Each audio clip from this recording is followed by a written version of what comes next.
Boom, boom, boom! Ay, yan na! Ay! Mukha ka! Oh no! Oh no! Oh! Siya ang pinakamalakas na boksingero ngayon sa Pilipinas. Papalit kay Manny Pacquiao at Cuadro Alas. Hindi rin pantay ang kanya mga kamay kaya sobrang lakas. Lumalaban siya sa flyweight division pero pang welterweight ang lakas.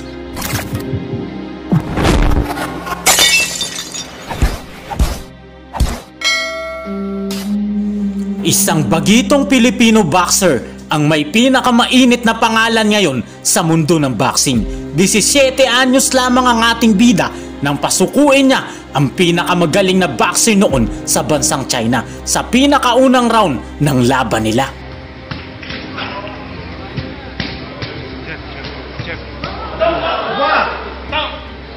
At ang pinakamalakas at pinakamaangas na boksingero noon sa Cebu ay nawasak talaga ng gusto. Round 1 lang ang itinagal sa ating pambato.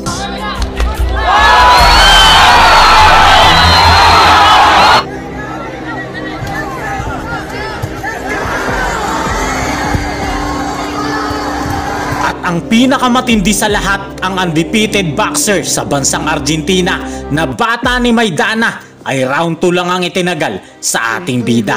Dahil dito, natalo talaga ng milyones na dolyares si Marcos Maidana. Nakuha niya rin ang record ng pinakamabilis na knockout win sa loob ng 10 segundo nang patulugin niya ang pinakamaangas na Thai na boksingero sa pinakaunang suntok na pinakawalan ng ating pambato.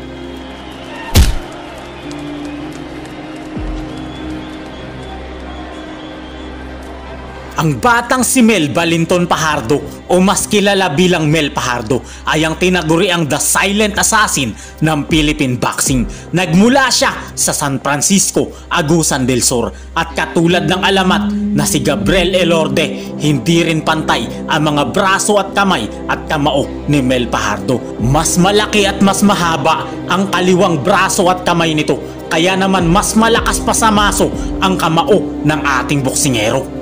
Araw ng Martes, August 15, taong 2023 sa Hopsdom, Lapu-Lapu City, Isla ng Cebu. Makakalaban ni Mel Pajardo ang pinakamaangas na boksingero ng Cebu. Ang batang si John Paul Gabonilas ay may pambihirang lakas, kaya naman isa siya sa pambato ng Pilipinas. Paglalabanan ng dalawang Pinoy na ito ang Oriental and Pacific Boxing Federation title sa light flyweight division. Inakala ng mga tao na may pag-asa ang tinaguriang angas ng Cebu pero kinawawa lang ito ng ating pambato.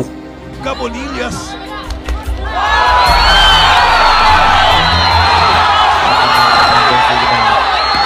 Wow! Wow! What a punch there! The power of Mel Pajardo!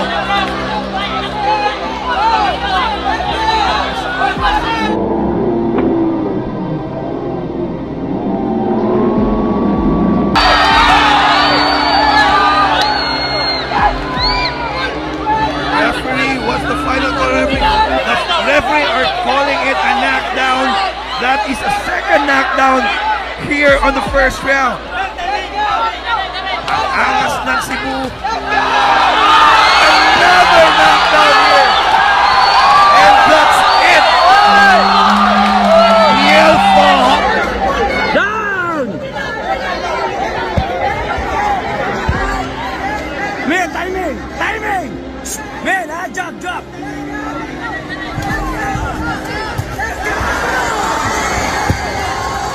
Dahil sa panalong ito, naging instant celebrity talaga ang tingin ng mga Pinoy kay Mel Pajardo. Siya na daw ang papalit kay Manny Pacquiao at Cuadro Alas, Janrel Casimero. Siya na yata ang pinakamagaling na boksingero sa Pilipinas. Lumalaban sa flyweight division pero pang welterweight ang lakas. Kaya naman noong araw ng Miyerkules, December 28, taong 2022 sa Space Plus Arena, Bangkok, Thailand, gumawa ng kasaysayan ang ating kababayan. Sa maniwala kayo o hindi, ang nakalaban dito ni Mel Fajardo na isang Thai na boksingero ay tumagal lang ng 10 segundo. Ang pinakawalang suntok ni Kabayan ay ang siyang brutal na tumapos sa kanyang kalaban na itala ang pinakamabilis na knockout win sa kasaysayan.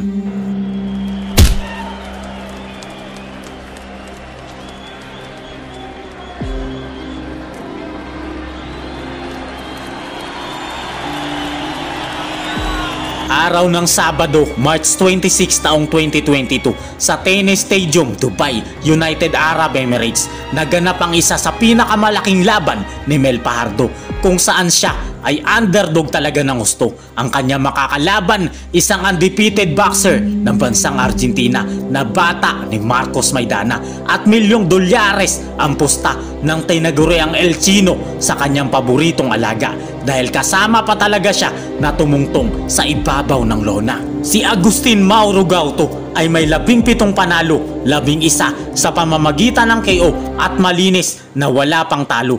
Kaya naman siya ang idolo ng mga tao. Crowd favorite ang pambato ng Argentina habang minaliit at binubo ang ating bida.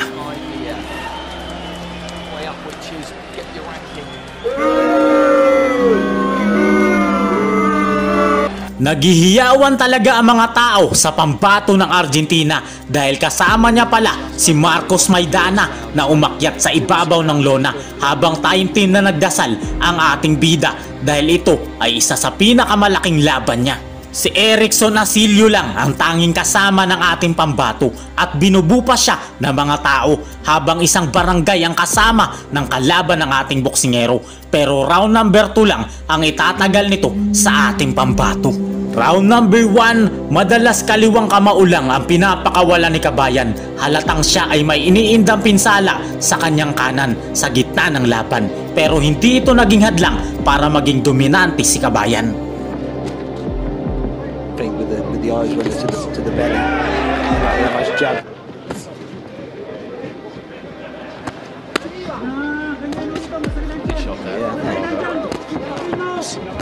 The left hook there, didn't he, as well with the second attack? I think he might feel he's hurt him with one of those body shots because he's really getting on him here, Fajardo, with one of those body shots. Yes, particularly the second one for me. He's just gone into a shallow bit, hasn't it? Into the final minute of round 1. Sharp left to go in front. Hard there, left uppercut, left hook. A nod of the head there from Gauto. They both land at the same time. He's having a good opening round here. Filipino fighter. This is already turning into a good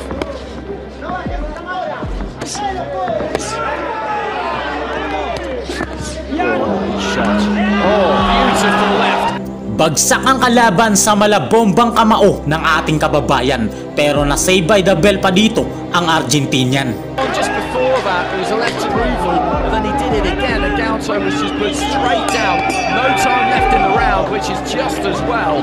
Sa round number 2, dito natatapusin ng ating bida ang pambato ng Argentina. Matatalo si Maidana ng $1,000,000 sa kanyang paboritong alaga dahil winasak talaga ito ng sobra ng bagito nating bida. Fajardo just got to get on top of it. He just needs to stay low for Fajardo and then come in with that left hook.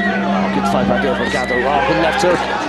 Gauto hit by left hand, but he's trading here, which could be a problem. Good upper body movement from him. He shifts another left hand, big left hand again. There he touches down with the glove. It was a knockdown. The referee didn't give it a second. Left clean, hit clean, because he's wide open at times. What's the referee doing? Well, the referee's given him extra time there. He missed the knockdown. There was a touchdown with the glove, which he missed. And then he was put down. Fajardo just looking for that left hook. Every single time he can throw it, he is throwing it. Dipping low at the waist there, touches down with the glove again, and the referee doesn't see it. That's another knockdown. There's been Remaining in round 2. good shots. Another big left hand, and he's taken those two somehow. He's thrown back himself. He goes down to his knees, more in exhaustion than anything else. But the referee, this is a critical stage of his career, of course. He's 17-0. But I think he's done here, and it's only a matter of time, isn't it? Big left hand again there. The referee jumps in, and that's a good... Si Mel Fajardo ay isa sa pinakasikat ngayon na boksingero na balang araw ay magiging world champion din natin ito, kapalit ni Manny Pacquiao at Cuadro Alas Janrel Casimero. Ang mga minamaliit at ibinababa ng tao ay tinataas ng ating Diyos na dakila, basta samahan mo ng pagsusumikap at pagtsatsaga. Amen.